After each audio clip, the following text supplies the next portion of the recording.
Welcome, guys, to How the Frack We Got Here, a show that takes the news and events of the week and try to make sense out of it all.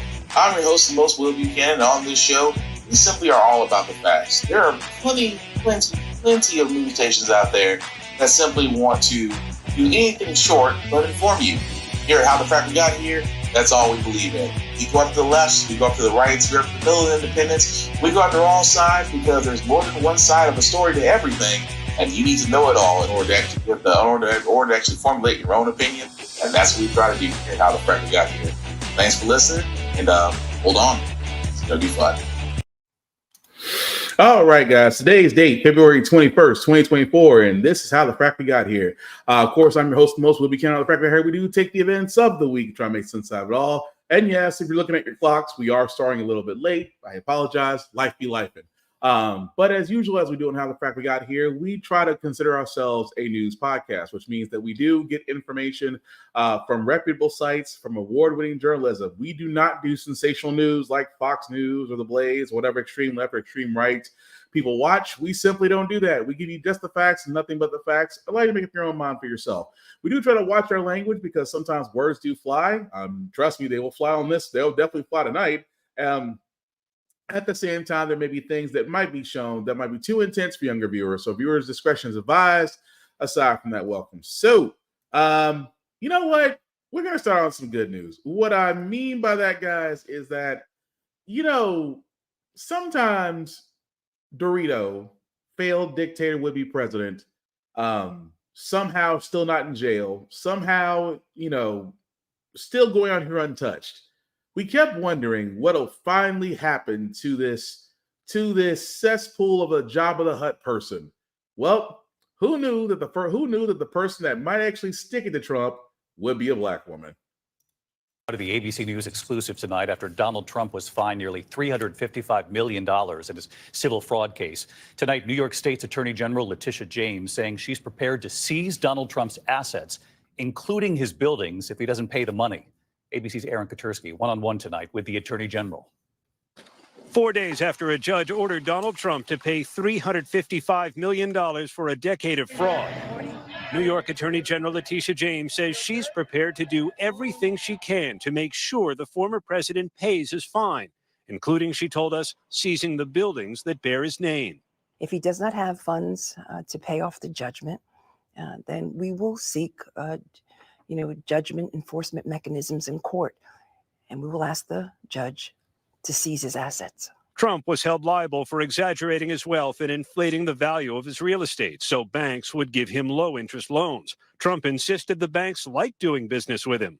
They said no victim, no one got harmed, the banks got paid back. So no harm, no foul. Why is that not the case in your view? So financial frauds are not victimless crimes. He engaged in this massive amount of fraud, and it wasn't just a simple mistake, a slight oversight. The variations were wildly exaggerated, and the extent of the fraud was staggering. Trump said the penalty against him would drive other businesses out of New York. We'll appeal, we'll be successful, I think, because frankly, if we're not successful, New York State is gone. But the state's attorney general told us she's not worried. And last I checked, tourism is up, and Wall Street is doing just fine. Even with an impending appeal, Trump must either put all $355 million in escrow at the court or post a portion of it as a bond with interest. And David, tonight, the attorney general is telling us she is determined to make Trump pay, even if it means seizing this building or others long in the Trump portfolio. David? Eric.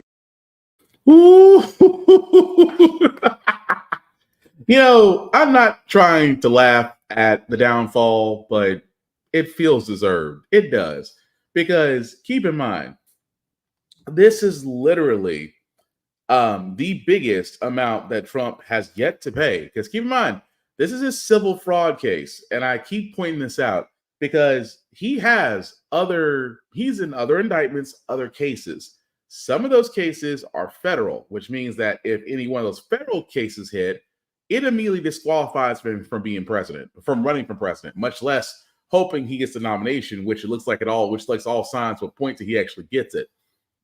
But in a civil case, they can go after his money.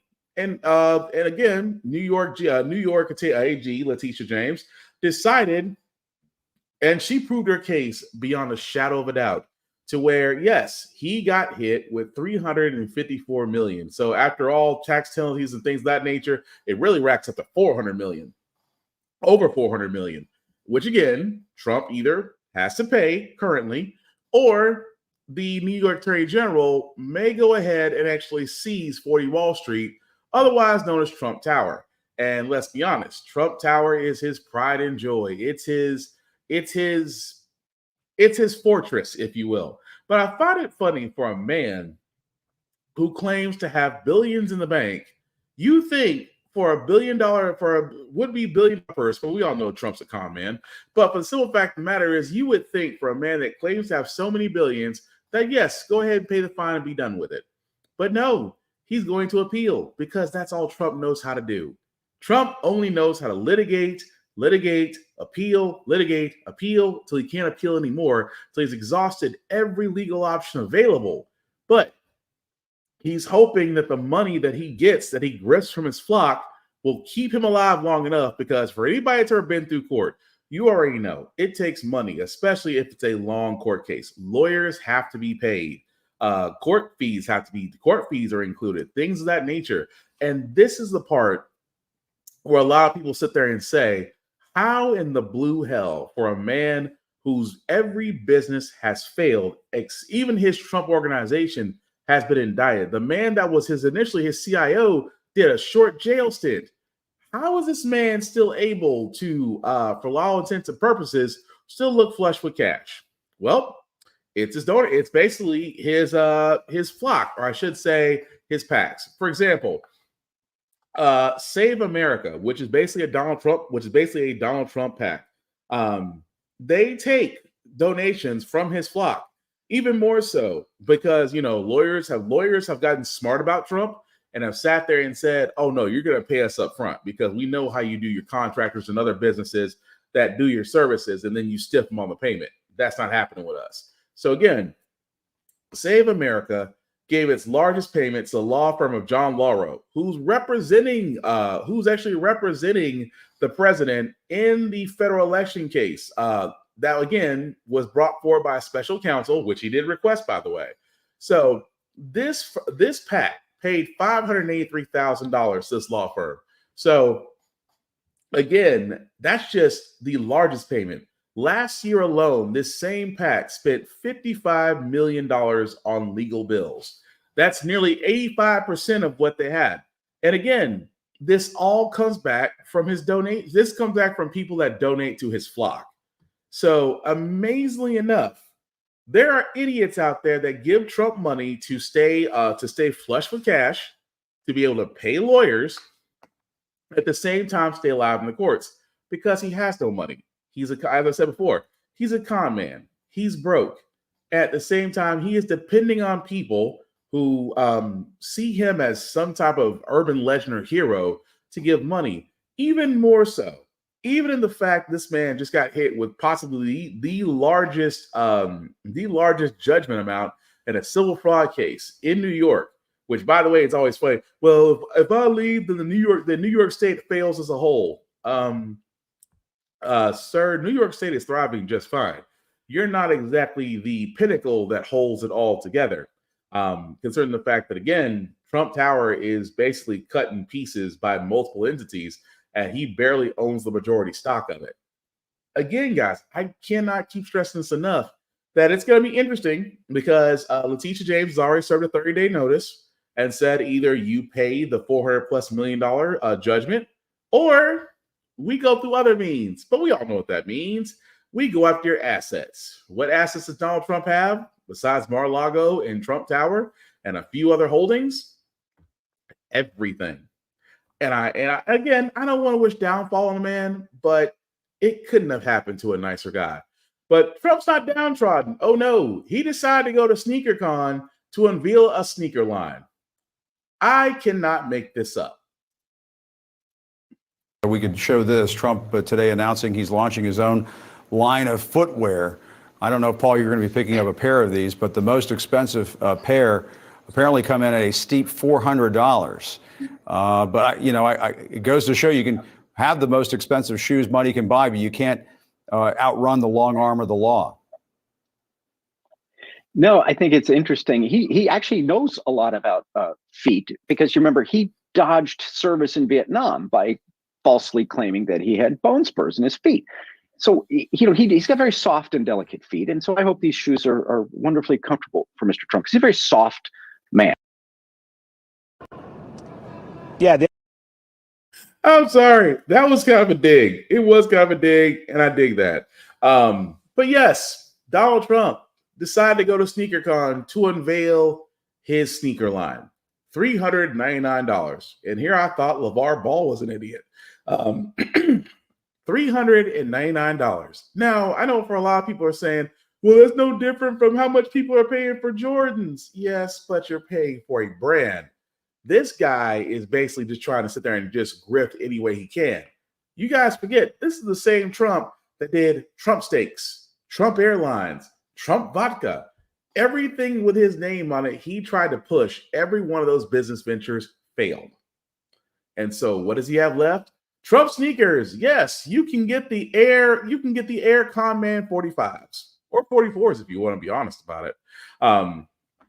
But again, it's amazing to me because you would think there actually was purchases. Even one where one guy paid $9,000 for an autographed sneakers, mind you.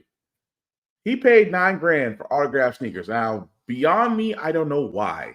But at the same time, I'm just like, are you doing this just because you can say you had them, or you can do the same because, Donald Trump, I've owned the last pair of sneakers before a president decided to get arrested and put in jail. I don't know. But despite the judgment, despite that his holdings can be taken away from him, despite that he goes to SneakerCon, gets booed, and shows the ugliest pair of sneakers I've seen this side of LeVar Ball's shoes. With all that being said, this man can still possibly win the Republican presidential nomination. But he does have one other person, which again, for every primary they've done, Trump has won. Nikki Haley, for some odd reason, is still in it. Even more so that she sat there and says, ahead of their South Carolina primary, which actually is happening tonight. Well, it did happen tonight. Again, it's 11:09 right now. But Nikki Haley says that she will stay in the race until the last person votes. Even though at this point, and I say at this point, guys, she doesn't really have a shot. I'm going to tell, and again, I'm just going to break this down very quickly why she doesn't have a shot. Nikki Haley's not marketable. She's not. And I hate to say this because this is and I hate to say this, and I don't mean to sound sexist in any way or degrading in any way humanly possible. Nikki Haley is about as attractive to the Republican Party as pretty much Botox is welcomed in third world countries. That's being honest. Because Republicans, conservatives, they look at women and go, nah, I don't know. They look at Nikki Haley and go, yeah, no. I don't think she's the right person because they can't relate. Number one, they can't relate. That type of thinking will never relate to somebody that doesn't look like them. So they look at Nikki Haley and go, a woman running for our nomination for the GOP? I'm not feeling it. At the same time, look at her credentials. She was governor of South Carolina. Didn't do a really good job. Ambassador to the United Nations. Didn't do a good job. But at the same time, she wants to sell the fact that she was the one that basically after the shootings that have happened in that state, got the Confederate battle flag taken down. That's her one claim to fame. Oh, and her husband's serving in the National Guard. That's nice. But she's not relatable. At the same time, she hasn't said anything outside of what's already in the conservative track to make people think that, yes, maybe she is different than Trump. Maybe she does have a plan. Maybe she does have a good head on her shoulders, which, again, we've seen that because Nikki Haley, that's not her real name, can't even answer a simple civics question. What do you think was the reason for the Civil War? Well, obviously it was slavery.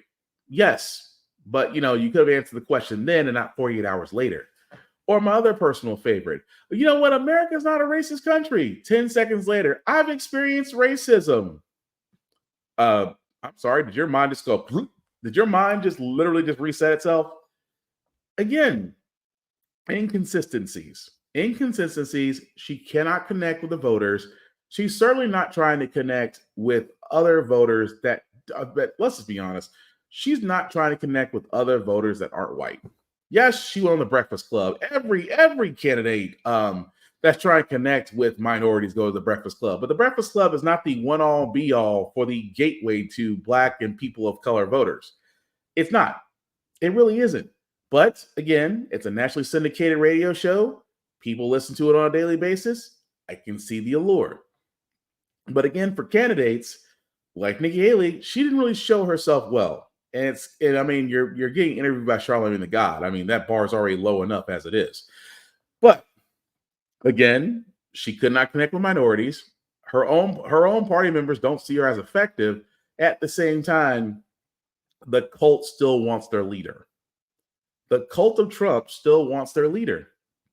And when you're an opponent that's trying to do such things, you're going to have a hard time trying to convince others that yes, we can do this if we choose to.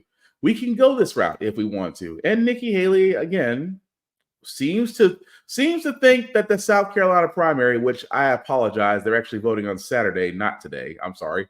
Mind wipe myself. So the primary for South Carolina will actually be on Saturday. So it amazes me so that if after this primary, which again, if you get beat, number one, if you get beat in your own state, cancel Christmas. You have no shot. Do I think Nikki Haley will lose the primary in South Carolina? Yes. Because why? Cults come out. The cult comes out for their leader. Nikki Haley doesn't have a solid base to stand on. She is pretty much blaming everybody because, again, when it was her and Ron DeSantis, it was easy to poke holes. I mean, don't get me wrong. Number one, it was easy to poke holes in Ron DeSantis. The Don't Say Gay bill, gutting of African-American AP history, taking on Disney World, basically upping the taxes in his area, deporting illegal immigrants with the law that says if a business is caught with illegal immigrants, those legal immigrants are immediately deported, and that company or individual is fined $100,000. Did you see how many of those immigrants left, and how hard those businesses got hit? So yes, it was easy for Nikki Haley to turn around and sit there and say all these things, but Trump, you can't throw mud at Trump and expect it to hurt. I mean, if anything, you should learn from Hillary Clinton, who right now is looking like Nostradamus. Right now, the former Secretary of State is looking like Nostradamus on Trump, because if you go back to her debate with Trump, everything she said has happened. He's a compromised president. He received money. It's been found out that he's received money from other states while running for president. He has to answer for that. She said he was a compromised president. She said he was a con man.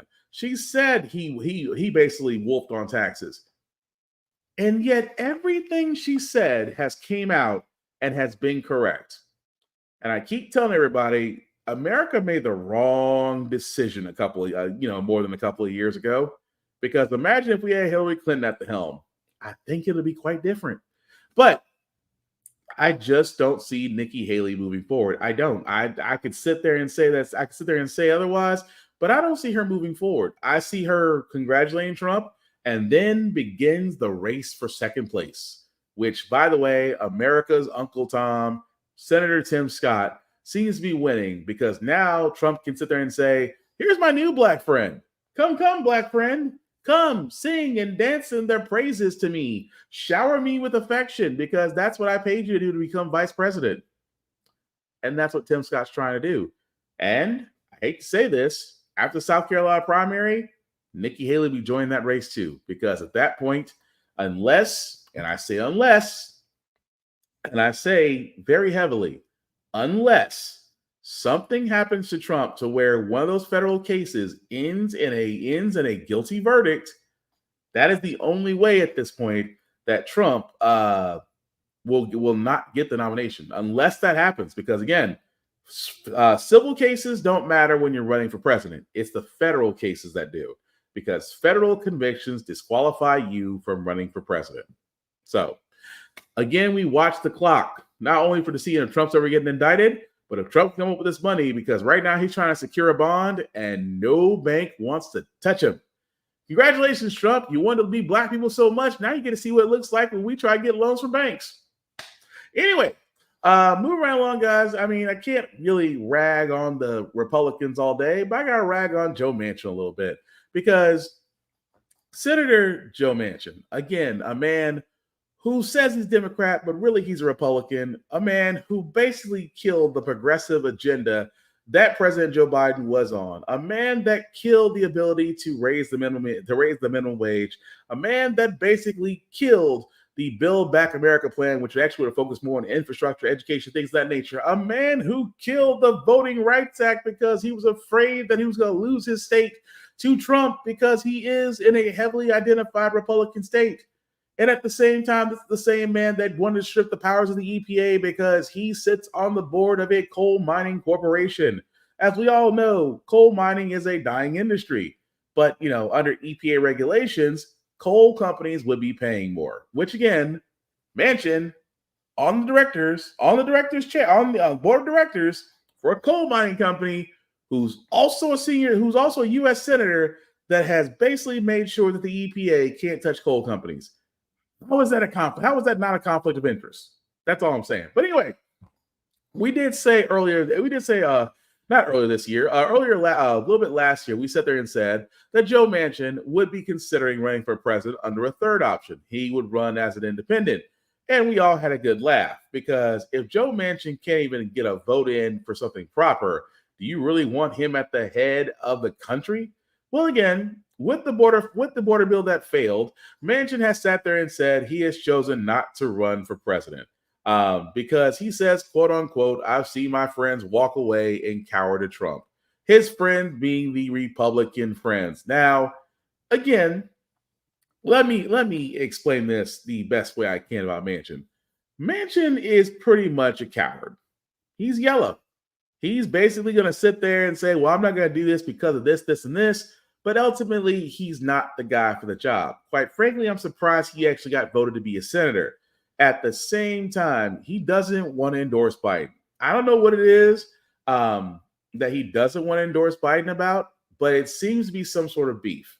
But he's not the only one, because we got another person who actually has a legitimate beef with Biden, but we'll get into that momentarily. But going back to Manchin, just like the Republicans, can we honestly say that Manchin has done anything of a successful note? I know I can't. I know he's voted in the same way Republicans have when it comes to many bills that pass by, even voted to codify abortion and women's rights. This Democrat voted against it. And I always sit there and said, as a man, a woman's body is her choice, her options. The choices and consequences are hers and hers alone. What she does with her body is her business. That's how it's always been. It should be. It should never be about the fact that we have to step in and treat a woman like a broodmare because we believe in some notion that we're so pro-life that we have to defend a voice that can't speak for itself. But yet, once the voice does speak for itself, you don't want to adopt it or raise it. So you want to put it in a home. You want to put it in a home through foster care until they're old enough to actually be in the military. Then you want to put them in the military because we support the troops. But then when they come back to the military, fucked up and everything else, then you're like, well, sucks to be you. And the cycle of life in the GOP returns again. But Manchin had the ability to sit there and say, you know what? I could do right and vote properly. He didn't. So I'm not going to shed any tears that Manchin doesn't want to run for president. I just hope very soon he decides to take the exit, because I'd rather have some new blood in Congress, because again, Congress is looking like the nursing folks home with congressional power. And I'm sorry, it's kind of dangerous. That's all I'm saying. But speaking of things that don't make any sense, in my hometown of Nashville, if you had told me, and me and other colleagues have this thing called a bingo card. This was not on my bingo card of 2024. If you had sat there and told me, downtown Nashville, Music City, USA, if you had told me that a group of individuals would dress up as Nazis, not only dress up as Nazis, but have the audacity to walk down a street in downtown Nashville with signs, the whole full nine, and went through there untouched. If you had told me that, I wouldn't have believed you. But then again, we got video. Roar in Tennessee after a controversial march over the weekend. A small group of neo-Nazis walked through Nashville. We are going to show you video in a few seconds of that march, but we do want to warn you some of the symbols and imagery are disturbing and hateful. Police say about 24 people marched around the Capitol and parts of downtown on Saturday. They eventually left after a brief confrontation. Now, several lawmakers are speaking out. Here with the latest, NBC's Valerie Castro following this one for us. So, Valerie, first off, what do we know about this march and this group?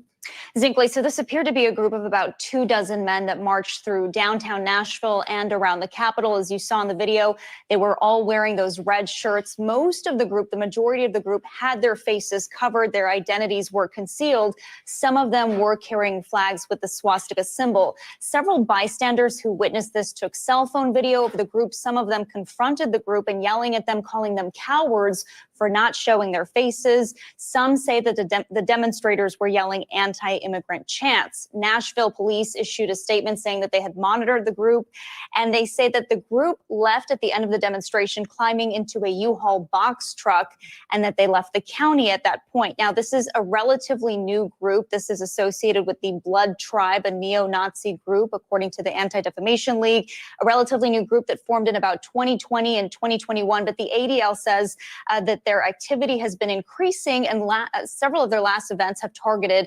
LGBTQ festivals and pride events. And of course, as their activity is increasing, it's happening in a larger landscape of hate increasing in the nation. I wonder, how are people responding to what they saw in Nashville? So several lawmakers issued statements over the weekend on social media. Today, just a few hours ago, there was a rally held at the state capitol. There were lawmakers there. There were religious leaders from the community there. Some of them blame the state's Republican leadership. They say that anti-immigrant rhetoric may have fueled some of this demonstration. The Democratic State Representative Justin Jones actually witnessed the march on Saturday. He took some of that video. He organized that rally today. Take a listen to what he had to say.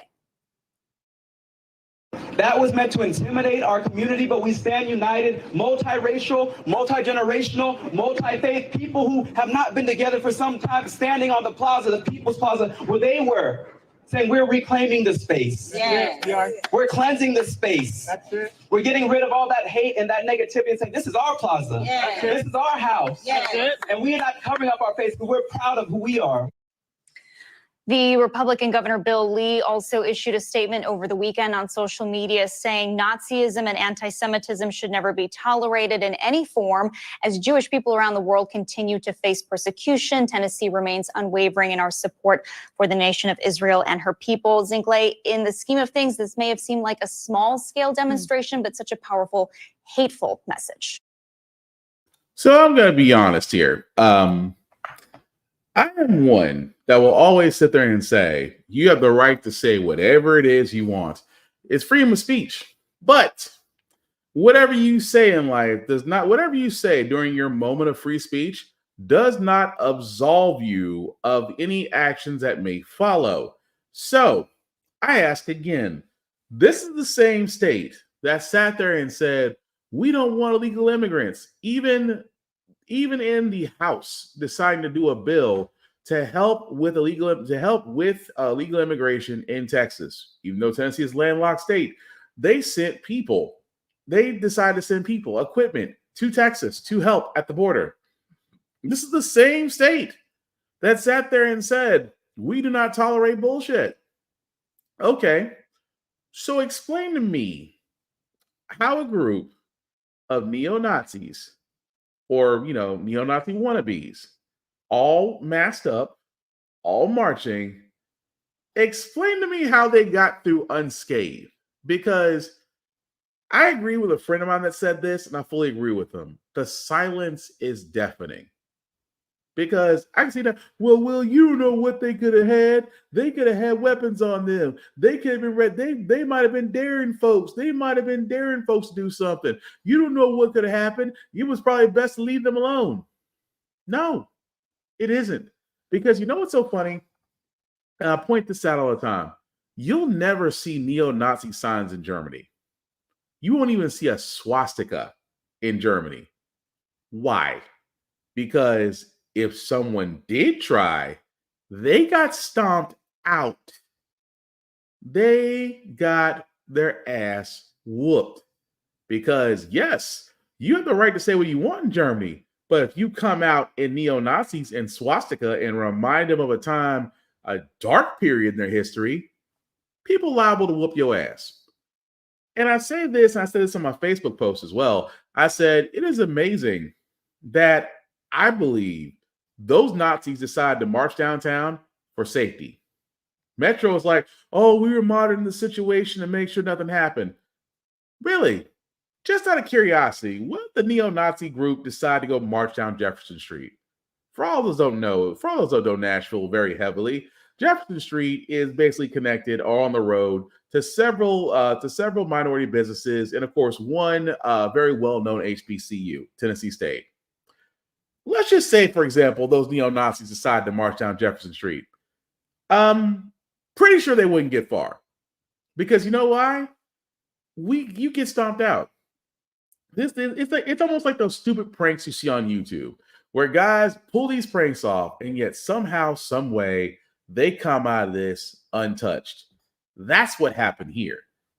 And don't get me wrong, Representative Justin Jones, love him, love Peterson, love Gloria, love the fact that those three Democrats are trying to change things here in Tennessee. I got nothing but love for him. I love for the fact that he was trying to sit there and say, we're not going to let that negativity plague us. That's not us. Again, Mr. Jones, I respect everything you say. But me, I feel like sometimes violence is the answer. And I'm going to be honest, punching or stomping out a Nazi is high on my bucket list. And at the same time, it is amazing that, yes, people did confront them. Yes, people did try to stop them. But my whole thing is stomp them out and it never happens again. Send a message. I'm not saying unalive them, but if a message is sent that we do not tolerate that type of hate in this city, much less the state, it doesn't happen. But then again, we are the state of the KKK. And KKK people have no problem going into a local Walmart with their stuff on and no longer wear the hoods. Why? Because we can also sit there and say that Tennessee has made racist, bigots, Nazis feel a little safer because they believe they can't be touched. I believe that one day that shit needs to change. But again, had it been me, I'm just saying you'll never see those folks go down minority places because minorities aren't silent. We're reactive. And again, don't start none, won't be none. Protest be damned. But anyway, move right along, guys. I wanted to cover this as well because I keep telling you guys the landscape for the House and Senate are changing.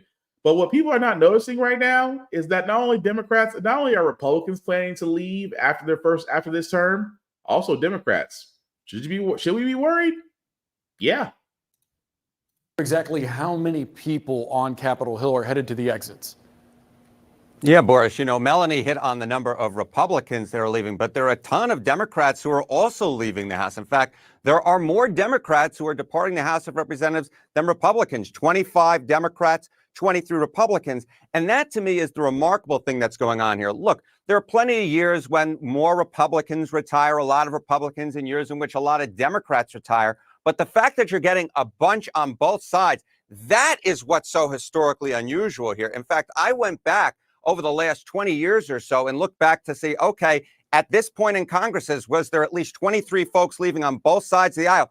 Boris, this is the first time it has happened this early since at least 2006. So something is clearly going awry for both sides of the aisle, where a bunch of Democrats and a bunch of Republicans are saying, you know what, forget about it. We don't want to be members of the House anymore.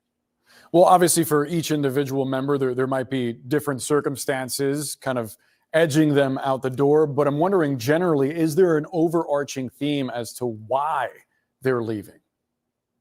Yeah, I mean, it's because Congress isn't getting anything done, Boris. I mean, look at the number of bills and resolutions that have been passed on right now through the Congress. It's only been 39. That is a record low at this point in Congress since 1973. The prior low a decade ago, it was 83. So we're at less than half that level, right? So a lot of people have often complained outside of Washington, Washington doesn't get anything done. Well, that is certainly being the case this time around. And in fact, it's not just that Washington isn't getting anything done. It's that people hate Washington and hate Congress. I mean, what is Congress's approval rating at this point? It's 19%. So they're not doing anything. People hate Congress. That's why they're getting out of there. A lot of them are. You can't hate the fact that outside he sounds like Lewis Black a little bit, but he's right. Think about the fact that every time we tell people to vote, myself included, and I'll still tell people you need to vote. But here's what happens, which most of the time, I'm sorry, not most of the time, because sometimes the Democrats may get the House and the Senate and the presidency, or sometimes the GOP may get the House, the Senate, the presidency. Sometimes the GOP may get the presidency, Democrats get the House and the Senate. Sometimes it's reverse. But the one thing that has always happened lately is that, Democrats may get the Senate, Democrats may get the Senate, Republicans get the House. During Trump's, it seemed to be that, yes, even though Republicans had the Senate on lockdown, even though the Democrats may have had a slight majority in the House, the Republicans still got stuff done, still managed to bulldoze stuff through the House, through the Senate, of course, to Trump's desk to sign stuff. That being said, people are tired of the gridlock. I've had people say all the time, man, all it's going to do is that the Democrats will get one house, the Republicans get the other house, and nothing gets done. I can't argue with that, because the simple fact of the matter is that's how the GOP does. Now, again, and I will stress this because I don't know people are going to sit there and say, you know what, Will, for someone that talks about that talks about the GOP so much, you don't really talk about the Democrats when they try to do stuff. Okay. The thing about it is, though, I talk about the fact of which party is pushing something. Democrats have pushed bills through. What have Republicans done for this entire 118th Congress? That is the one thing I will keep saying. What has the 118th Congress done from the Republican side that they can run on come their next midterm? You will be hard pressed to find it. In the same sense that what has the Republican Party has done for the American people besides raise taxes, get us in wars, pretty much bleed the middle and lower classes to death while still believing in Reaganomics? Again, tell me what they've done. What have they pushed through? Oh, let's not also forget that because of them, they actually got an overwhelming majority in the Supreme Court that actually got Roe versus Wade killed, that got a part of affirmative action killed. And now it may look like they may actually go over other landmark cases like Orville versus Hodges, which is basically same-sex marriages. I'm surprised they didn't go up to the Love case, which is interracial marriages. But again, I digress. What has the Republican Party done that to where they can sit there and say, this is what happens when you vote for us? Because right now, the opposite effect of happening, this is what happens when you vote for us. So again, past this presidential election that's going to happen this year. Again, what happens in the midterms? Do we get another, this house got this house, this party got this house, this party got that house, and we're deadlocked again? Or will we see a majority? I would like to think we'll see a majority because, unfortunately, that's the only way you can get things done in Congress. The whole bipartisan bullshit just simply doesn't work.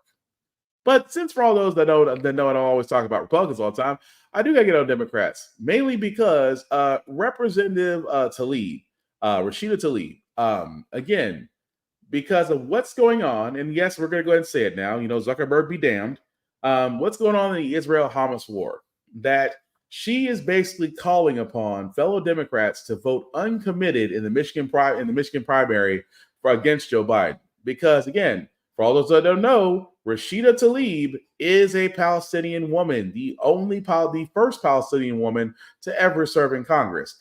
And because of what's going on over there, and because of the U.S.'s position with Israel as far as supplying them and financing them, because Israel's been our welfare queen for as long as I can remember. Being that she's Palestinian, of course she takes offense to it. Rightly so.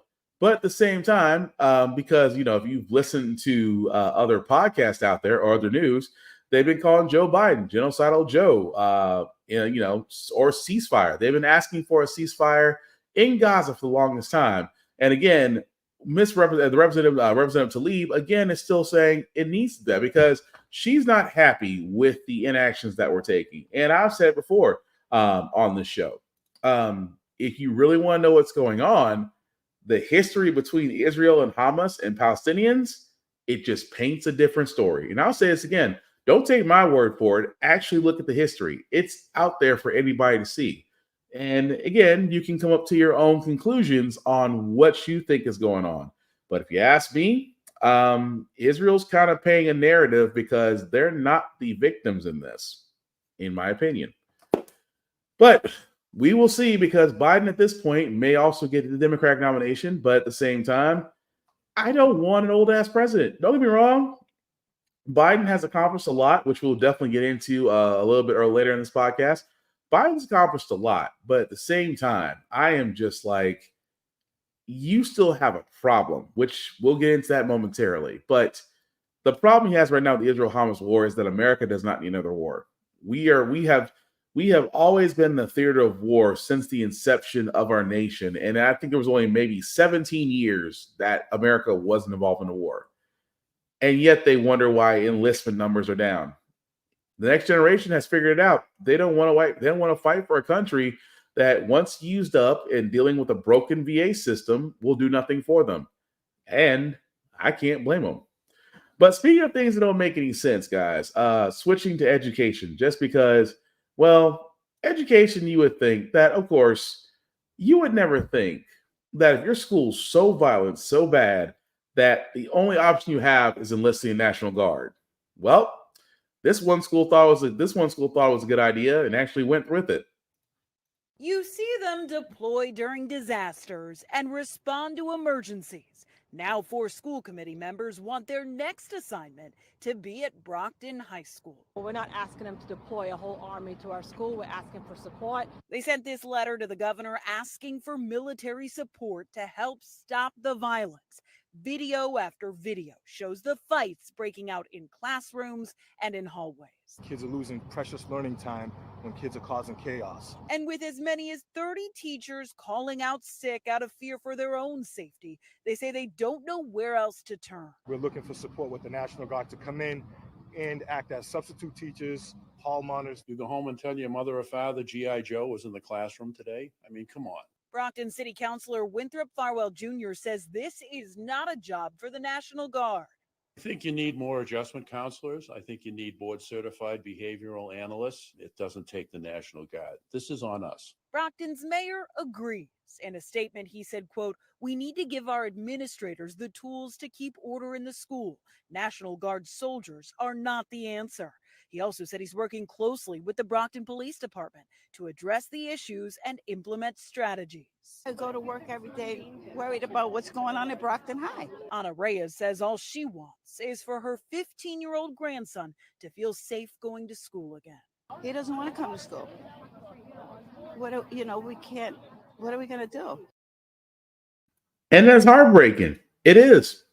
But I agree with what the man said. You don't need to bring in the National Guard. You don't. Because this kind of goes into this, and I'm trying to say this as nicely as humanly possible, that the problem with schools has always been that public education has been on the decline. When you take away funding, you don't pay teachers, you take away benefits, you basically have schools cut programs, vocational programs like metalwork and shop and chorus and things of that nature. Once you cut all of these things from schools, then you introduce ridiculous standards that will basically penalize schools if students don't do well. You then overload these teachers with overcrowded classrooms, a crappy lesson plan that does not teach the kids except for repetition, and decides to avoid critical thinking processes. And you wonder, and then now on top of that, the environments, the neighborhoods these kids come from, which may be low income, which may be lacking of diversity, which may be lacking of educational and financial opportunities. And again, when you take away all those things, crime rises. And that same element comes into the school. It is a melting pot of disaster. But you're going to sit there and say, well, we need to bring the National Guard in. You know what you're saying at that point? You're basically saying that that school has now become a prison. That's what you're basically saying. You're basically saying, let's bring in our jailers, because we are now doing the pipeline from school to prison, instead of, like you said, not actually identifying the problems. Because again, look at the well-off schools in public education. Like I said, I use Tennessee as an example. Williamson County, unfortunately, is the richest county we have in Tennessee. Their public education system is divine. Why? Easily funded. Their roads are better. Why? Easily funded. They're of course, because of their wealthy residents, everything is better. They actually have educational opportunities, financial opportunities out there. But if you go to areas of Davidson County, different story. If you go to areas of Wilson County, different story. Puckett, different story. Again, it always comes back to how they're being funded, how they're being ran. And if you have a melting pot of these things, it should not be surprising that folks still struggle. Should not be. But again, it's just like arming teachers. You don't pay teachers enough, but you want to arm them in the event there's an active shooter. No. At the same time, introducing a live firearm in a situation around children, especially in a teaching environment, is always dangerous. As a firearms owner, I'm being honest, it's dangerous. I don't care if you had all the training in the world, all the situation awareness in the world. An armed teacher never made sense in a school. Neither does bringing in the National Guard. That's all I'm saying. But moving right along, guys, I wanted to cover this part anyway because Fani Willis, the Georgia district attorney that's going after Trump, decided that because they said that she had an improper relationship with one of her prosecutors, she decided to take the stand.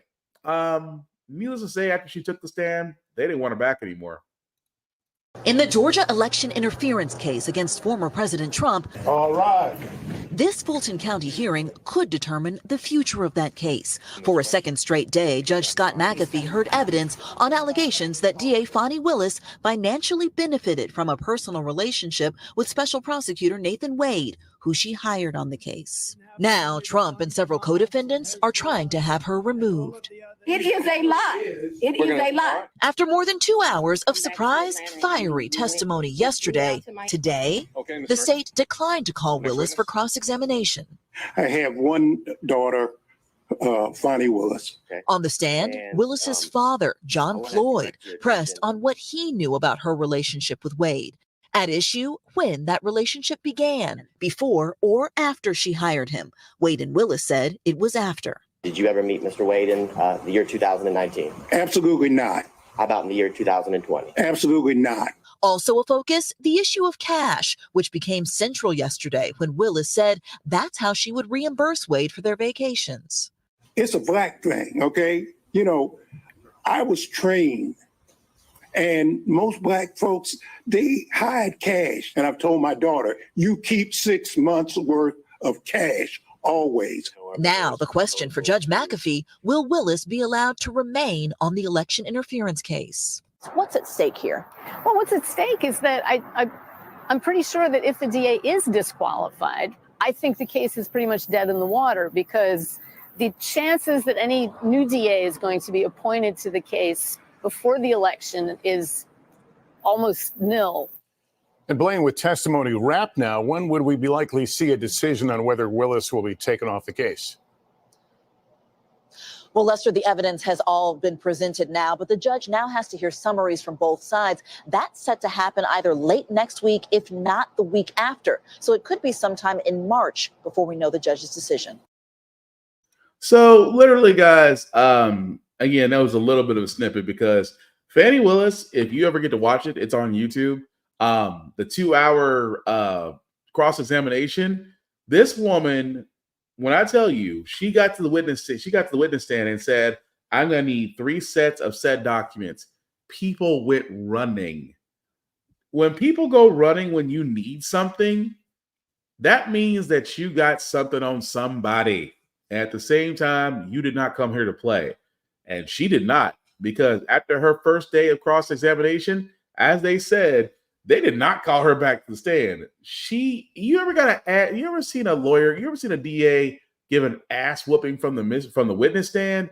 Miss Willis did that, and their father. And when her father says, like, yeah, you understand that as Black people, we were told that, hey, for a certain extent, you do keep money, you do keep cash, and it was so crazy.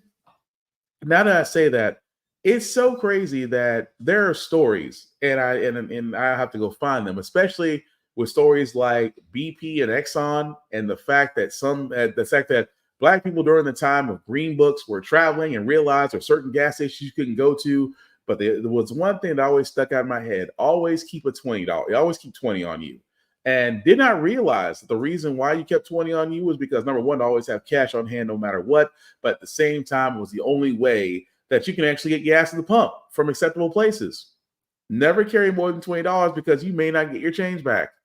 And I know that's messed up to say that, but that's the way it was back then. So why are we talking about that now? We're talking about that now because as Black people, we do have been told to always keep some cash on you. And I know it's not just Black people, other groups do it as well. But for us that have had the home training, that's always been the case. So why are they going after Willis? Because she's going after Trump. That's it. Nothing more, nothing less. She is simply going after Trump.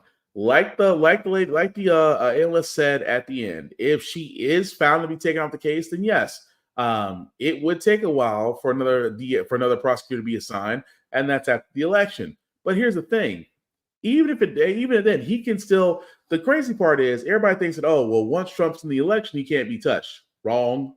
Yeah, he can. He's not the president. He is a private citizen, which means he is fair game.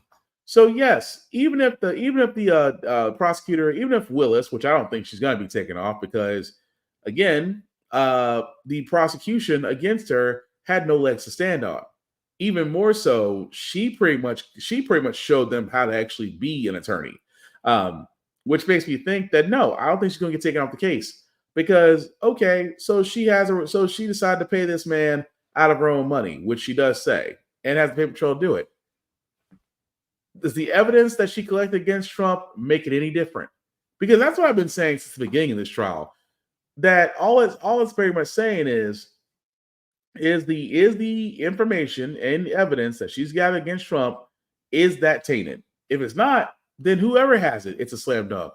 But I just love the fact that it's all Black women that are basically bringing Trump down. And that would be a hellified story to tell kids as I get older that yes, Dorito was taken down by Black women. And I could not be more prouder. But again, we'll follow that case as it comes along, whether or not Willis is brought off or on. If she is taken off, I think that would be a travesty because, again, in my opinion, she did nothing wrong. But I digress. Speaking of things that are doing wrong, I talked about educators having a hard time trying to teach kids. What about librarians? Because in Virginia right now, there is a bill that would remove protections for librarians in the event that minors come across books that contain what the state considers obscene material at their facilities. Now, you guys, we've talked about this where so-called parents, moms for liberty, one of the two, have been going after books because they swear up and down they contain CRT, they contain a critical race theory, that they're detrimental to kids, that they're either word porn or deviant or will turn kids gay if they read them. But that's what they've been trying to do. But you know the books that they don't remove? Chicken Soup for the Teenage Soul. They'll never remove that book. But you know what book they will remove? The Hate You Give. Also a great book. They'll remove To Kill a Mockingbird. To Kill a Mockingbird. Fahrenheit 451, which the whole point of Fahrenheit 451 was to burn books because they don't want people to learn. To Kill a Mockingbird was about racism, of mice and men, the grapes of wrath, the catcher in the rye, the flowers in the attic. I can keep going. All boys aren't blue. The simple fact of the matter is what these things have in common. They're written by people of color. They're written by people that were of the LGBTQ plus community. And for some odd reason, folks feel threatened that kids are reading this. And I'll be the first to say it here. Kids, on How the Frack We Got Here, read the banned books. Read them all. Because why in the blue hell should a librarian also have to play babysitter? A librarian is there to help kids learn about the library. The library is a great place for books, for comics, for multimedia, for reference, for not just for school, but it's such a great place. At the same time, it amazes me so that you get individuals out there that are just trying to, if you don't like to go to the library, don't go. If you don't think that your child needs to read this, don't let them read it. But what we also say is, don't speak for everybody else. What you want to do with your kids and your house is your thing. But holding librarians responsible, even up to a fine, just because a kid is reading something that, again, is not harmful, but actually helpful. Because reading is fundamental. Reading increases, a kid who reads has a better chance of understanding English and writing. A kid who reads has a better chance of graduation and college acceptance. A kid who reads moves farther than a kid who doesn't. And I always feel like every child wants to read if given the opportunity. It's only idiots that stop them are the real people that should be serving the crime. But again, this is the world we live in. They're trying to privatize public education to the point to where it's handled by religious schools. And again, Tennessee's a prime example of it because they're too busy trying to do school vouchers. But anyway, move right along with other things of wrongs that have been righted. A man that was wrongly convicted of murder actually receives a $10 million settlement. This is what I mean by folks who have been done wrong actually get the right type of amount, because you don't get those years back, especially those are working prime years. But anyway, here's the man's story. Andre Ansari, who was wrongfully accused of fatally shooting a 15-year-old girl in Detroit back in 2013. His attorney, Wolf Mueller, who also joins us now, helped Alexandre win his exoneration and a historic $10 million verdict. We thank you both so much for being here. Alexandre, you served more than 6 years of a life sentence for a murder you did not commit. You always maintained your innocence. How does it feel to finally get justice in your case? I'm just thankful that the jury finally seen all the evidence and was able to, bring me justice. We're talking about $10 million for roughly 6 years. I guess if you do the math, it's about $1.6 million a year. Of course, I don't know how you put a valuation on those years that were lost, but do you feel in the end that this compensation is fair? I believe so. I put it in the jury's hands. So, I felt like they evaluated the right way. You were 27 years old at the time. Tell us about what you feel that you've lost during that 6 years that you've been incarcerated. I lost a lot. My granny was the main person in my life. And, unfortunately, she can't be here now, but I'm thankful for the tools that she gave me to be able to fight, What kinds of hardships did you experience while behind bars? Once I got the verdict back, my heart dropped. And I'm like, man, I got to spend the rest of my life in here for something I didn't do. And, I tried to kill myself. Mm. And what was that? Because life behind bars was so difficult, or because you felt it was so unjust that you had been convicted for a crime you didn't commit? I felt unjust. I felt like, nobody didn't put all the evidence together to see that I wasn't the person in the first place. So things started getting overwhelming for me. And Wolf, the jury ruled that a former Detroit police detective hid evidence from prosecutors in Alexandre's case. That detective reportedly feared for his life because the real perpetrator was part of a drug cartel. The City of Detroit Law Department maintains, even to this day, that the detective provided all of the evidence he uncovered. How do you respond to their promise to appeal? I think their appeal will go nowhere, frankly.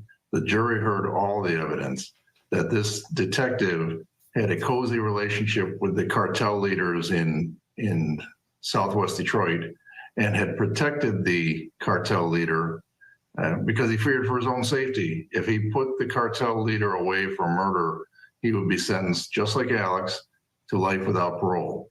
And he feared retaliation from the cartel, so he hid the evidence and purposely directed the investigation away from the cartel leader, even though he testified there was no doubt the cartel leader was behind the shooting and the murder. And with what role did the Wayne County Prosecutor's Office Conviction Integrity Unit play in Alexandre's exoneration?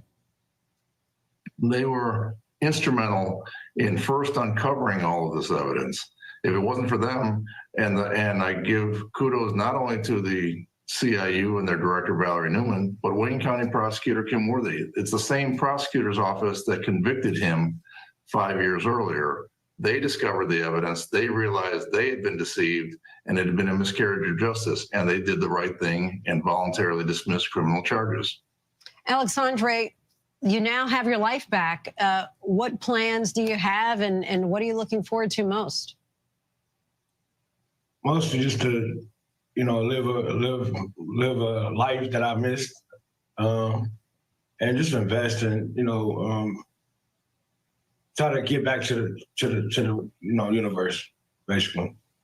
Alexandre Ansari and Wolf Mueller, we thank you both so much for joining us. That's crazy, isn't it? And I keep saying this all the time. He's one of every story that we've come across, all of them wrongly accused. That man right there, wrongfully accused of shooting a 15-year-old girl, and he didn't do it. Even more so that he was wrongfully convicted and incarcerated before the Innocence Project got a hold of this and was like, looked at the evidence, goes, wait, this doesn't convict him. So, but don't get me wrong, I am glad that he's out. I am glad that, yes, he served 6 years that he's not going to get back. 6 years of your life. And I keep trying to explain this to people. Imagine your life is short. It really is. But imagine, if you will, 6 to 7, 10 or more years of your life gone for a crime you didn't do. And yes, am I glad that man wrongfully convicted is out and free? Yes. But now it's time to talk about payment. We need to talk about compensation, because the man is up in age. He can't work. He has no job history. He's been incarcerated, so he's probably institutionalized just a little bit. What can he do? Where can he start? Because as quickly as they put him in, they'll release him just as fast, and then he's on his own. So thank goodness the man got $10 million in damages. I hope he lives. I hope he lives it up to try to enjoy the time that he has. I hope that he does. But how many times have we seen this story, guys, where for the simple fact of the matter, it's always going to be the story of a person that's wrongfully convicted, and yet the prosecutor, law enforcement, everybody involved that got this man pretty much convicted and jailed. What happens to them? Because I can only imagine, if they got that wrong, how many other cases out there are wrong? How many innocent people are currently sitting in jail right now? And don't get me wrong, when you got things like the Innocent Project and Free Me and things of that nature going on, trying to find those cases best they can, who knows how many of them are in there? But I do know this: if you are wrongfully accused and you are found absolved, you are found cleared of all charges, yeah, run that money, because that's wages that he could have earned that he may not have the chance to. At the same time, for $10 million, he may not want to do anything for the rest of his life. And I'm going to be honest, it takes a lot to spend $10 million. And like I said, I hope the man finds peace, because it's a travesty that happens to him and many others. Oh, hey, Lee Perry, what did you say? I think the backlash is more on the books containing graphic homosexual content. Again, okay. So again, going back to librarians, okay, but here's the question I have, because they're talking about school libraries. So school libraries are held to a certain standard. Public libraries are public. Very few public libraries will allow children to borrow certain books. They will. I mean, that's just being honest. They will allow them to borrow certain books. But again, in a school library, come on now, in a school library, they're going to be a little bit more firm about this. At the same time, I'm going to be very honest. They don't have a leg to stand on because what they consider graphical homosexual content would be like a book like it would be like a book like the Diary of Anne Frank or Flowers in the Attic. They would consider that more graphic material, but really it's not. But I'm just saying that librarians should not be held accountable for what kids should learn. And again, do I think kids need to read graphic homosexual content? Absolutely not. But find a book but okay. I always say it like this. I always say it like this to those that, so they say, well, Will, you don't know what you're talking about. I usually sit there and say this, okay? Give me one book that has graphic homosexual content that kids read that should be banned, because I know of one, and that book sits in every school in America. The Bible. The Bible has slavery, homosexual content, glutinous activities, daughters laying with their fathers, some laying with animals, and that's in the first part of the Bible. And a Bible sits in almost every school library in America. So if you're gonna ban something that has graphic homosexual content and lewd acts and things of that nature, start with the Bible. That's what I would do. But again, I always say, show me a book that kids can get a hold of that contains that graphic homosexual content, and then you have that leg to stand on. I just don't see it. But again, my opinion. Moving right along, guys. I keep saying about the GOP and the fact of the matter that, yes, they are pretty much out to ensure that children can work. We have been saying this since last year. The workforce is changing.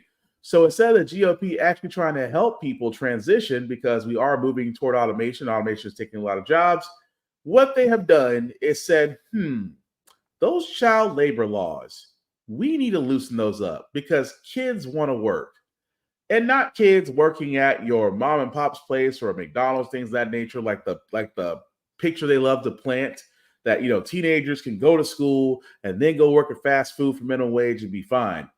This is not the 1960s anymore, because right now, a Tennessee firm, Fayette Janitorial, employed 15 children to work at a slaughterhouse.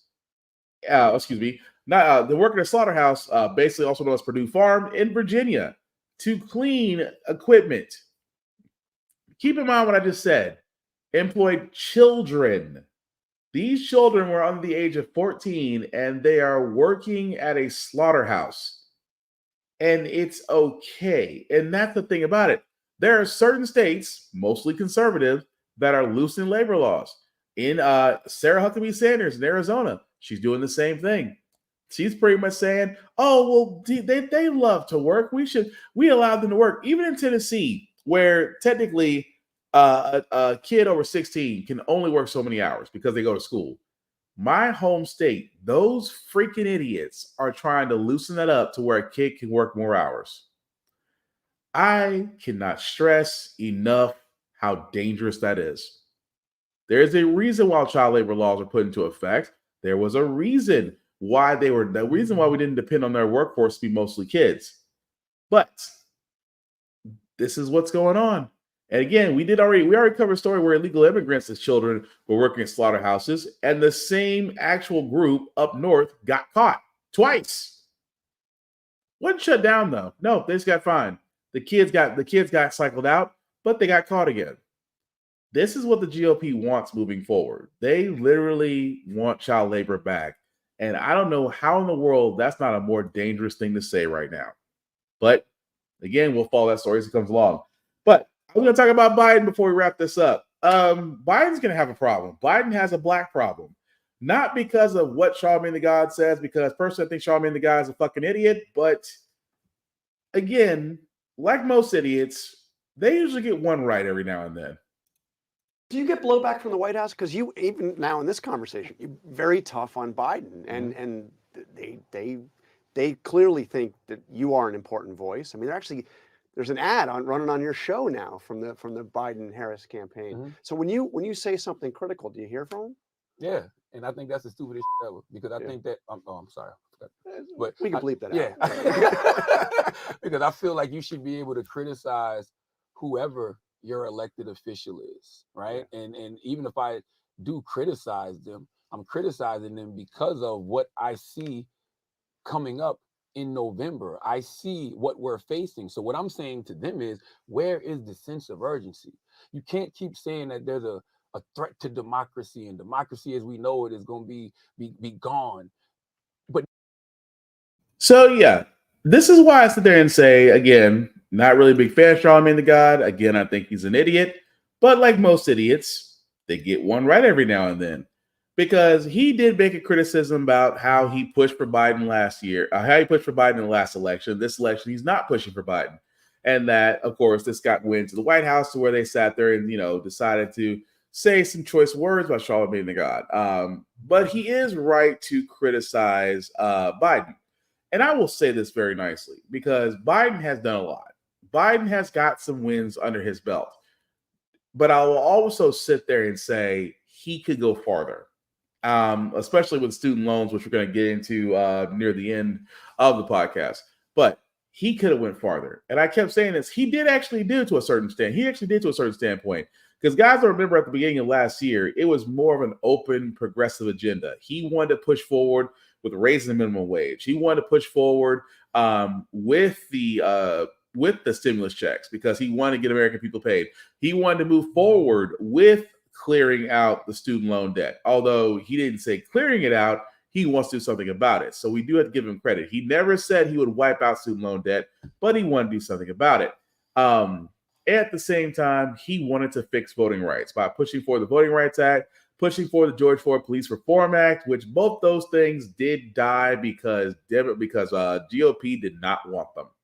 So why are we talking about Biden now? Because I've been talking about him every podcast. I said Biden has a black voter problem. He's going to have a hard time trying to convince minorities once again to back him, when minorities will always do the same thing. What has Biden done for black people? And you can't blame them for the mindset, because think about this. Asian Americans got attacked during COVID-19, early days of COVID-19, to the point to where an anti-hate bill was merely signed and completed within days for a hate bill toward Asian Americans, because Trump at the time decided to turn around there and say, point the fact that those of the Far East descent were the reason for the COVID-19, which again caused a lot of issues and assaults and almost near deaths. Understandable.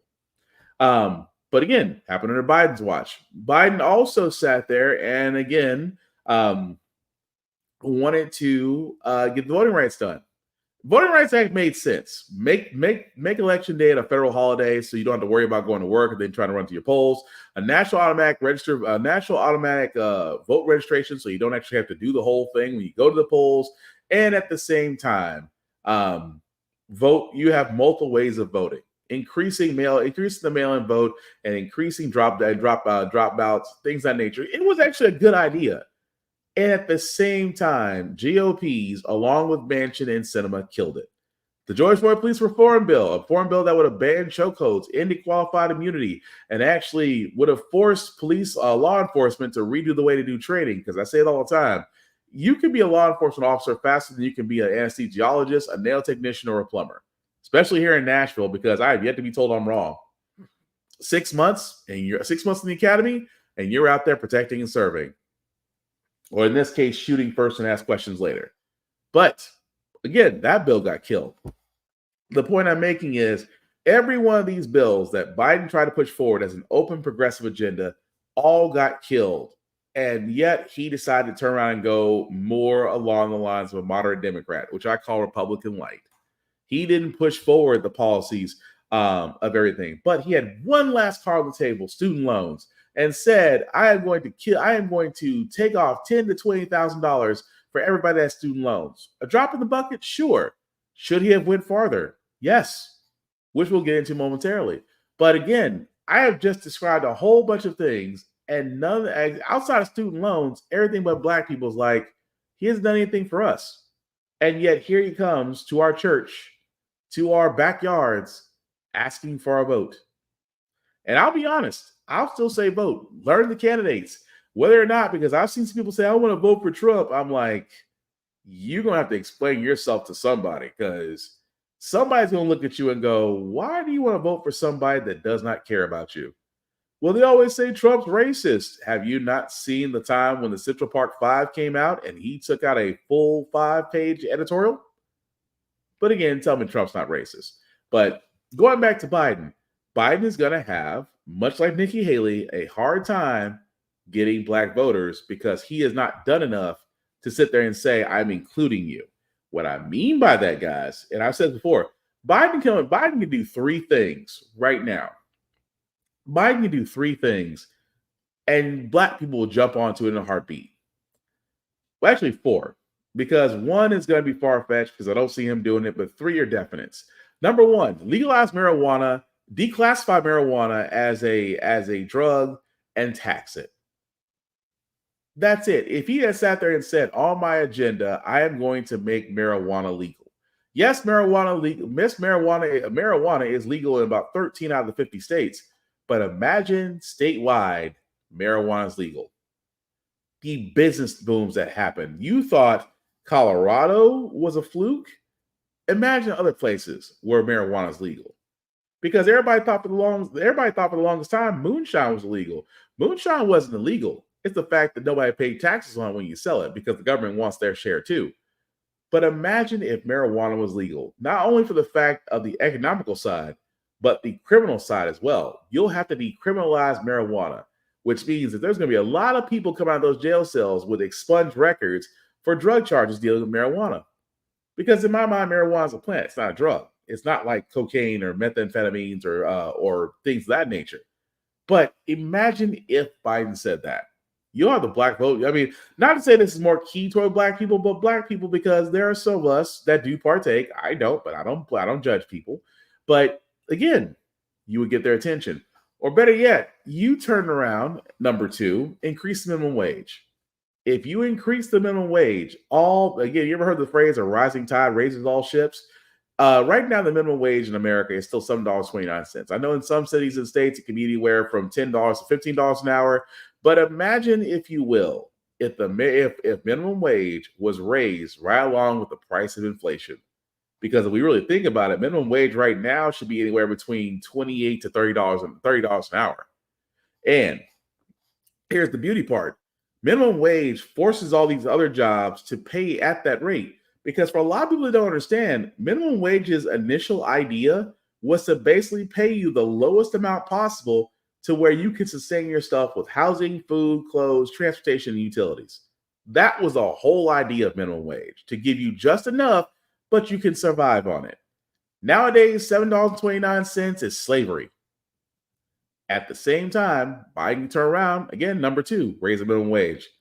Number three, he could, outside of, and I know I'm saying a lot, outside of everything else, he can restore the parts of affirmative action.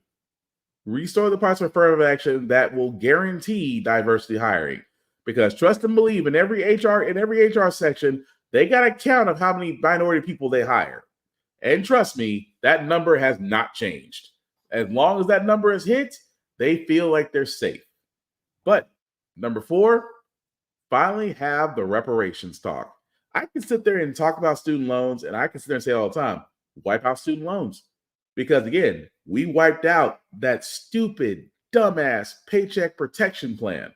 Because remember, that plan was $787 billion. $757 billion of that plan that gave money to those that had the ability to pay their people or get loans of their own. Keep in mind what I said.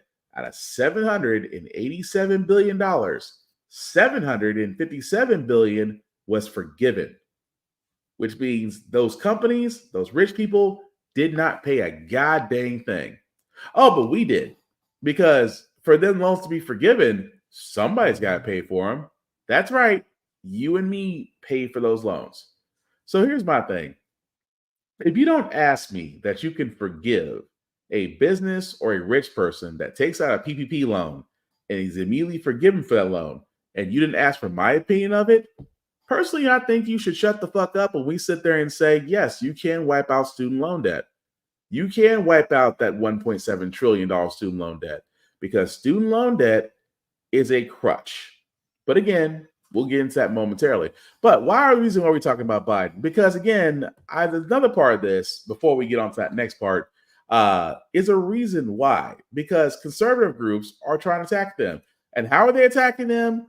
Currently, right now, in South Carolina, some people in South Carolina are probably seeing this flyer right here. For all those that can't see, I'll read it real quick. Leadership is about setting policies. Instead of banning methanol cigarettes, President Biden should stop the flow of illegal drugs into our country, make groceries more affordable, make college more affordable. Tell President Biden to do what he promised. Signed, Building America's Future. This was a targeted flyer to Democratic voters in South Carolina. Notice one thing about this that just stands out to you. Aside from the two wonderful black people, aside from the fact of mentioning Biden's ban on methanol cigarettes, that just seems to be targeted at black people. And yet, I keep saying this because if you smoke or not methanol cigarettes, yes, Biden is trying to come out. Bunny is literally trying to ban those. Again, cigarettes do cause cancer, carcinoma, things of that nature. I get it, but look at the visuals. That's what I'm saying. Look at the visuals. They're basically trying to curb black voters, because again, this goes back to the whole idea of informing. So the whole reason why this podcast exists, ladies and gentlemen, is for informing. That if you don't inform or you misinform, there's going to be people looking at this and going, well, yeah, Biden needs to do something just because, why does he need to ban cigarettes? Maybe I like methanol cigarettes. And there it is. You've got one. So it's all really about misinformation on this, especially to the fact of the matter is, if we really want to be honest, a simple Google search, as I've done here multiple times in this podcast, has shown methanol cigarettes have been advertised and directed at black people. So is malt liquor. Don't believe me? A simple Google search of methanol cigarette advertisements, and you're only going to see one demographic in a lot of them. I'm just saying. But hey, Osmond, what'd you say? Facts, excuse me. But money came out the ass for immigrants, but still no form of reparations for Black Americans. See, I gotta ask a question about this, because I've heard, and again, if people can point this out to me or show me where this evidence is, I would be more than happy to read it. But I've been hearing this whole thing as immigrants are going to cities, sanctuary cities of that nature. There was even one where it said that they were given $1,000 cards out of New York, and I'm like, I couldn't find anything on it. I tried. You would think for something, and again, I'm pointing this out, guys. You would think for something as monumental as that would be national news everywhere. And I couldn't find it. Even had to ask somebody, like, where did that come from? Who reported this? Because again, I do believe in facts. I do believe in facts that, yes, we do have immigrants coming here. Yes, they are in certain areas of cities. But here's the thing. America is not, we're not full. We're not. Do I think also another thing, our immigration system is broken. Instead of us sending judges, lawyers, court clerks down there to actually sort out the issue, we're sending National Guard. We're sending tanks. Florida's sending apparently their law enforcement. But the problem is the immigration system itself is still a wreck. And I don't expect the GOP to do anything about it. Democrats have already tried twice. They tried the DREAM Act and they tried DACA to get immigrants to get a path to citizenship put in. And Republicans have shot down every idea. Even Trump, who has sat there and told his cult, hey, about the border deal, don't accept it, because if you do, Biden's going to look like a hero. Think about that for a second. That tells you a lot about a guy who would rather let the border burn down than actually give Biden a win. And on top of that, here's also what I'm saying. As far as immigrants coming here, what's the problem? Because are we not a nation of immigrants? I don't see a problem with immigrants coming here because we are a nation of immigrants. The only people that I believe truly can say that they have the right to stay here are Native Americans. That's it. Everybody else, hey, you're either here by hereditary standards or you came on a boat, one of the two. But when I look at stuff like that, as far as reparations for Black Americans, again, Biden could do it. Biden could literally open that door. We have seen other states' committees do this. But whenever Black reparations come up, for Black Americans come up, oh, how you gonna do it? How much should it be? How it's gonna be distributed? How you gonna know who's Black and who's a descendant of slavery? I'm pretty sure there's a certain way you can. But here's the thing about this, Osmond, and you and I both know this. If they do move forward with reparations for Black Americans, they have to admit that slavery was a mistake and we're finally paying for it. And I'm sorry, with this current Congress, I don't see that freaking happening. I really don't. But moving right along, guys, I wanted to cover this as well because if you are a Capital One owner or you're a Discover or you have a Discover card or you have both, you may want to watch this. Discover Chief Business Correspondent Rebecca Jarvis starts us off with how the $35 billion merger could affect your finances. Good morning, Rebecca. Good morning to you, George. And there is a good chance if you're watching right now, you have a Capital One or a Discover credit card in your wallet. These are two of the largest credit card companies in the country. And now they're joining forces in one of the biggest deals of the year, giving Capital One, which serves more than 100 million customers, access to Discover's 305 million cardholders. This morning, a massive shakeup in the credit card industry. Capital One is buying Discover in a deal valued at $35 billion. Capital One is acquiring Discover, which is more than just a credit card issuer.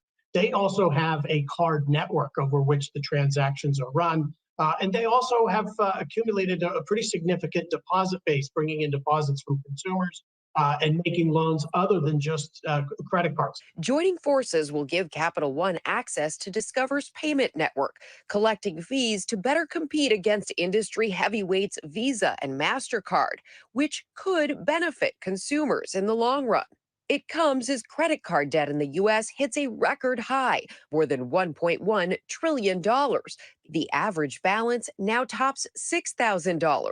And with interest rates rising, delinquencies are also up among all age groups. 49% of credit card holders now carry debt from month to month.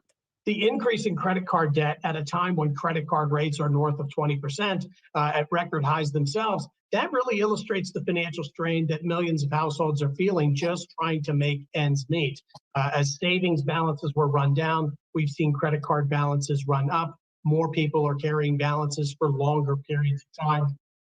It is tough out there. I hear from viewers about this every day. Now, if you are a customer of either company, don't expect any immediate changes here. You still have to pay your bills, same as before. And the deal still needs to be approved by regulators, which could take a year. After that, there might be some good news for consumers. Analysts believe the combined company will offer better rewards programs. Discover cards, mostly cash back today. Capital One offers a variety. There isn't a lot of overlap in their customers. So if you do have one of these cards in your wallet today, a year from now, don't be surprised if you get a letter in the mail describing new terms, Robin. And by the way, they have to tell you 45 days ahead before they make a change. So you do have time to react to that. But you said pay your bill. Okay, yes, pay your bill. pay on time. Oh, yes. We would all love to pay our bills, even though credit card debt has actually increased in the last year. But what that basically means, guys, is just that companies, it's another company thing. Company taking another company and pretty much taking a bigger pie of the credit debt that's here in America. What does that mean? That means that they probably will be cutting some customers. Some customers will probably leave. At the same time, it just goes to show you that if you are not aware of how credit works in this country, please go on YouTube and start looking up how credit works. Because I still sit there and say, unless you actually went to a pretty good school that actually has a very financial literacy class, a lot of us, myself included, didn't really get to learn about credit until we became older adults. And by then we made a lot of mistakes. So again, not a bad idea for companies to merge. I'm just waiting to see what falls out from the tree, because to me, I'm like, Discover and Capital One merging, or I'm sorry, let me take that back. Capital One purchasing Discover just makes me wonder, you are taking over a very heavily fortified corner of the market. So how it doesn't violate antitrust, things of that nature, I'll never know. But still good to know for credit, because unfortunately, like cash, you do need credit in life. But I want to get back to this real quick, guys. Again, Biden did get a win. I will give him this. But with this win, I'm going to say it like this, guys. With this win, I will still ask, because Biden has just announced, as of today, that he is canceling debt for another group of student loan borrowers. 53,000 student loan borrowers are debt-free after the Biden administration canceled more than $1 billion worth of loans today. Now, this is part one of its SAVE plan, which was launched just last summer. The White House says these loan cancellations are coming about 6 months earlier than were originally planned. NBC News business and data correspondent Brian Chung is here to break it down for us. Who is affected, Brian, in this phase one? Yeah, well, this forgiveness is not going to count borrowers that have $200,000 of debt that just graduated. This is going to be for people that have been paying for 10 years at a minimum and have loans under $12,000. So it's very targeted. Again, this is part of a phased approach that the Biden administration is using to try to forgive student debt after they, as you recall, tried to forgive debt for 43 million borrowers in the form of basically scratching anything under $20,000 in terms of total loans borrowed. But that was struck down by the Supreme Court. Yep. So the Biden administration, the Department of Education, trying to do this targeted approach for certain types of borrowers. So how do you sign up, Coach? How do you enroll? Yeah, well, and by the way, the administration is saying that out of 30 million borrowers that could be eligible for this, only 7 million have really applied so far. And that's because not a lot of people might be aware of the plan to begin with. So there are two steps to this. First of all, you would only be eligible for this forgiveness if you're already enrolled in what they call that Saving on a Valuable Education, or SAVE plan. That was only unveiled last year. Once you're eligible for that, then you would do another check based off of the criteria we just talked about to see if you're eligible for forgiveness. So a lot of people aren't even enrolled or checked online yet. You can do so at studentaid.gov. So what happens actually, Brian, when a student loan is canceled? Who pays that remaining balance? Yeah, well, nothing is free, right? But when it comes to student loans, all the debt, for the most part, is being held by the U.S. government. So they basically just kind of scratch a line in a spreadsheet and it disappears. But of course, it has to be made up elsewhere. Now, the administration is hoping that that won't all go to the U.S. deficit, that it will be made up for by those borrowers who aren't saddled with debt, maybe going out and spending the economy more. That increases the taxable base. So it's not necessarily dollar for dollar, but the costs will have to come from somewhere. That is very much going to be part of the analysis, I'm sure, after they figure out how many people enroll in this. Brian Chung, always. Okay, so again, it is a win to a certain extent.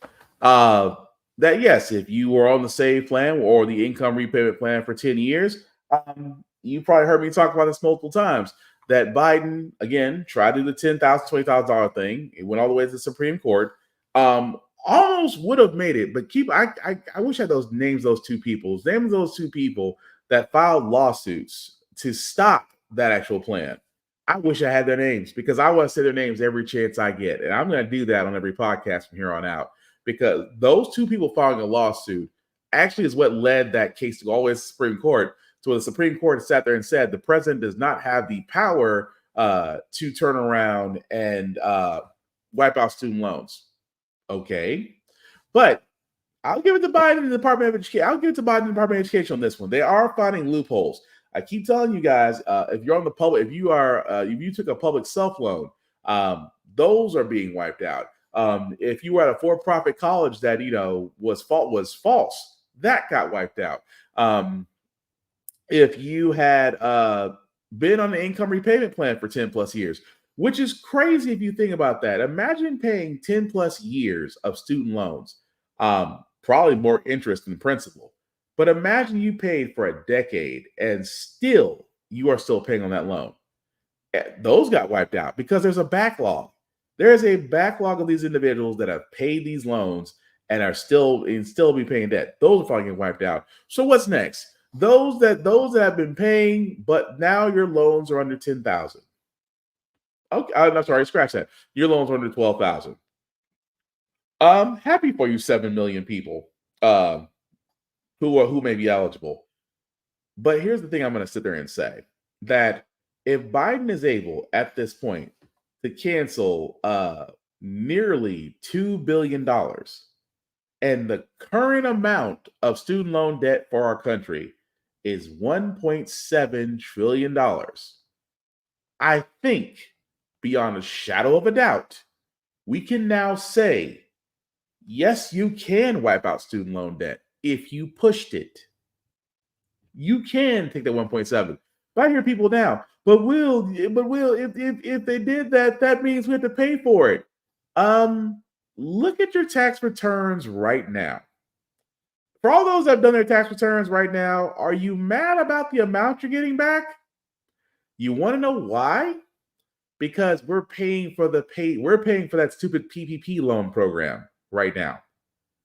And again, we weren't asked if we were going to pay back we weren't asked if we were going to pay back the government's forgiveness of business loans to corporations and rich people. So if you're not going to ask me about paying back what rich people and corporations will pay back, treat student loans the same way. Because again, they could shelve that 1.7 trillion. They could shelve it. And yes, I wouldn't mind paying it. But you know what I've always sat there and said? For the simple fact of the matter, guys, student loans, and again, kids who are going to college and you just happen to look up on my podcast, first of all, welcome. Second of all, please avoid student loans if you can. Student loans are the biggest predatory lending next to paycheck and paycheck advance loans. They are. They're predatory lending. You as an 18-year-old do not know what you're signing up for the rest of your life because you were informed that, hey, to get a good career, go to college, get a degree. And knowing that you're spending anywhere from 40 to almost well over 200,000, especially in the medical field, you could be spending more than that to get a degree. That degree is supposed to help you get a career. That career is supposed to lead to a good paying job. That job helps you pay back the investment because that's how they treat it, the investment in your future. Whereas a lot of us who have degrees, multiple degrees, in fact, are still struggling. And we can't get the degree back because we're stuck with it now. But imagine, if you will, student loan debt from a credit profile is a killer because it fits into your debt to income ratio. So you have a hard time getting a car loan. You have a hard time purchasing a home. You'll have a hard time with credit.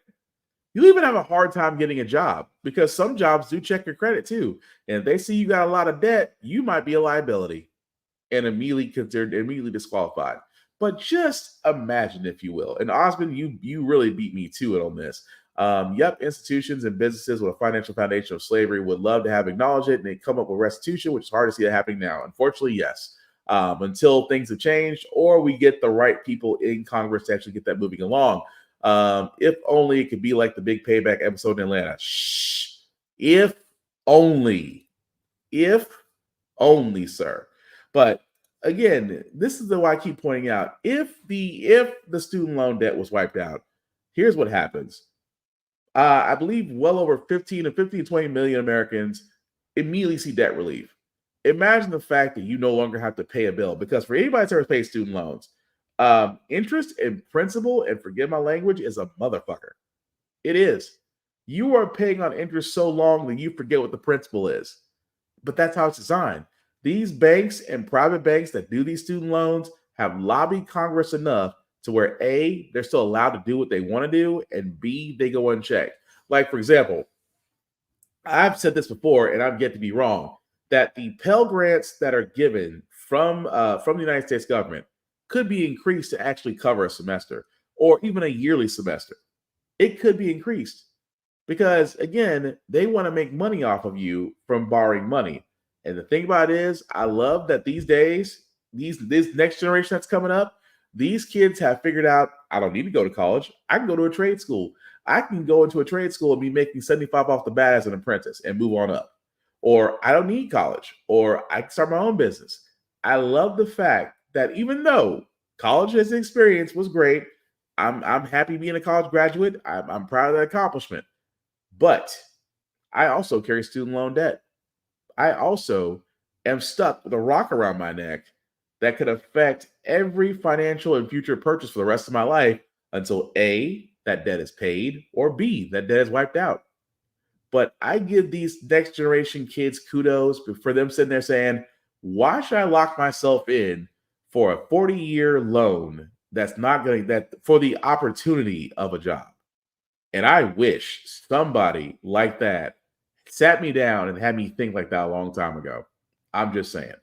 But moving right along, guys, we're going to go into our feel good segment on how the Frack We Got Here, because usually we do on how the Frack We Here cover a lot of things that are doom and gloom. Sometimes make use of faith in humanity, but hey, it's Wednesday. Technically, it's Thursday. It's early Thursday morning. It's 12:36 a.m. So thank you guys for sticking with me. As this podcast is still live and of course in playback we recorded. But thank you all for sticking with me. But anyway, we will leave you guys out some good vibrations. And I keep saying, people who do the kindest things will always be remembered, and this bus driver definitely will be. Tonight here, the little boy getting on the school bus and the bus driver who noticed something and stepped in. America Strong. Tonight in Louisville, the elementary school bus driver who cares about the children on his bus, and he noticed something. Larry Ferris Jr. has been driving for Engelhard Elementary School for years. He's beloved. They call him Mr. Larry.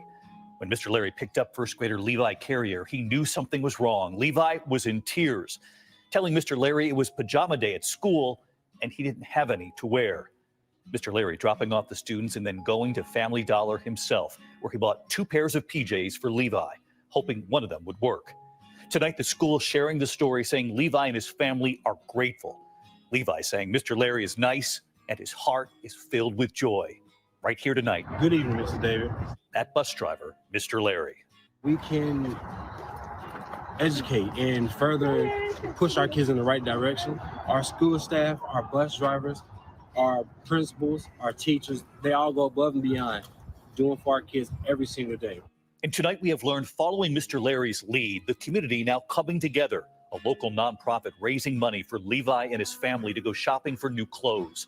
And Mr. Larry, the bus driver, says he will be right there with them. My small gesture has become a huge impact, and I'm so grateful for it. Have a good one. Thanks for talking to me. We love it, Mr. Larry. Again, I keep saying, guys, whenever it comes to schools in the village is needed. And the village is not just educators, librarians, it's bus drivers too. At the same time, one act of kindness. That's all we really need, honestly. Well, that and really get back to our roots. But again, feel good moment. Love it. Can't have no complaints about it. But that being said, guys, that's going to do it for this podcast. I do thank you all for liking, for watching, for letting people know this is live. I apologize for the lateness of this podcast, guys. Again, thanks for sticking with me. Best way I can say this. With that being said, guys, I do want to do some shameless plugging. Shout out to my friend at Vaughn, the Big BZA Dot. Definitely check out his YouTube page, his music beats. He does beats for practically anything. Songs, television shows, podcasts, things of that nature. Definitely hit him up there. Again, guys, also for myself, you can find me, Black_Spartan615 on the socials, as I do usually reviews on everything. The links can also be found there to the shows of How the Frack We Got Here. Get It podcast can be found there as well. Social pages for those shows are coming. Please bear with me, guys. Still a one-man operation here, but we are definitely going to get up with the times. We say, Osmond, that was my biggest concern since I graduated high school, last year in school, now learning electric trade. Bruh, you're fine. When I tell you, you're fine. You're doing exactly that. And I give you nothing but props for learning electric trade.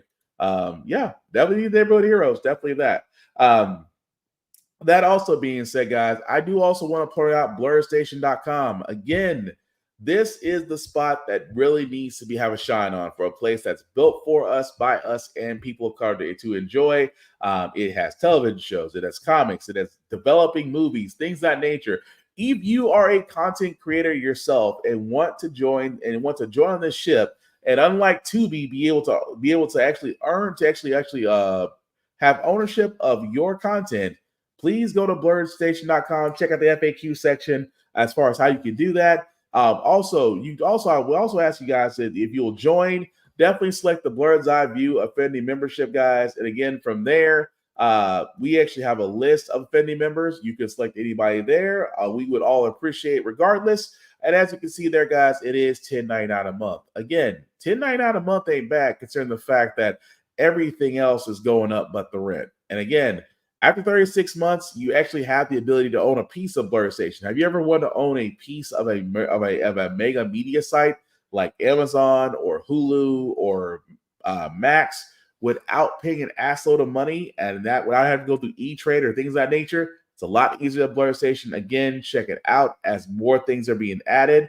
And again, that's how we support each other. Let's stop supporting places like Tubi because honestly, Tubi and Fox are owned by the same person. And that same person has used black content creators to basically make an assload amount of money, but still keep ownership of their content while they're left out in the cold. This is the same man that did it for Fox and Tubi. That's all I'm saying. But also, guys, as we wrap this up, again, I cannot stress this enough. We are in a presidential nomination season, which means that sometime down the road at the end of this year, we do have to pick a candidate. Learn the candidates, learn what they're about, not just the federal level, but at the local level. And if you yourself feel like you should run for office, there are plenty of sites out there that can show you exactly how to run for office in your city, in your county, or your state. Again, be informed, make a difference. That's what the show's about. The last thing I'll say about how the Frack We Got Here, guys, it's all about staying informed. We're not trying to basically reinvent the wheel. We are simply giving you all the information allow you to make up your own mind. But we do provide a lot of perspective that goes along with it. We do better as society once we're informed. We're progressive. We move forward. We try to right the wrongs of our past by making decisions now that affect the future, like electing our first black woman to the Federal Board of Governors, electing our first black woman to the Supreme Court, electing our first black woman as a national cybersecurity director. All great things. We don't learn from history. We are doomed to repeat them. That's what we keep asking ourselves. Why does everything go up but your paycheck? Why are we electing different politicians but still the same old gang in Congress? And most importantly, how the Frack We Got Here. Again, guys, thank you all for watching, liking, sharing. Share it out there. Let people know about it. I certainly appreciate it because without you, this is not possible. Take care of yourselves, guys, and each other. We'll get through this. Peace.